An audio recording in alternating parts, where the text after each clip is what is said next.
Madurai special உக்கரை எப்படி பண்ணுறதுன்னு நான் காமிக்கிறேன்.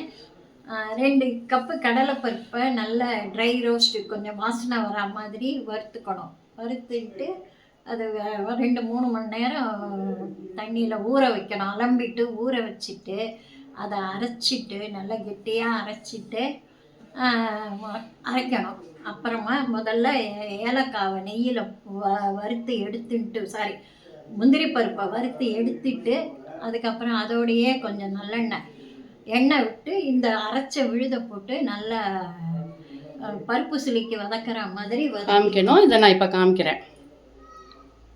இந்த மாதிரி ஒரு 10-15-12 நிமிஷம் நல்லா உதுக்கிற மாதிரி இந்த அளவுக்கு நல்லா உதிர்ந்துடுது.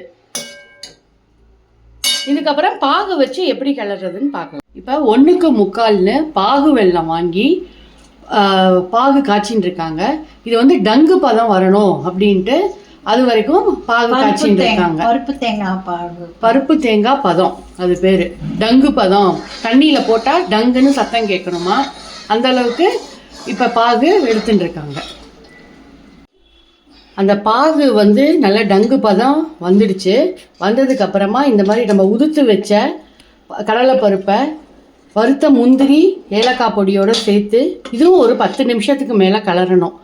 அப்போ தான் அந்த ஈரப்பதம்லாம் போய் நல்லா உதிரியாக வரும். இது வந்து நம்ம நைவேத்தியத்துக்கு இதுதான் சுவாமிக்கு வைப்போம். மற்ற பட்சணங்கள்லாம் நம்ம டேஸ்ட் பண்ணி சாப்பிட்றதுனால இதை வந்து நம்ம வந்து மகா நைவேத்தியத்தோட இந்த உக்கரையும் வைப்போம். நீங்களும் இந்த மாதிரி ட்ரை பண்ணி பாருங்கள். தேங்க்யூ.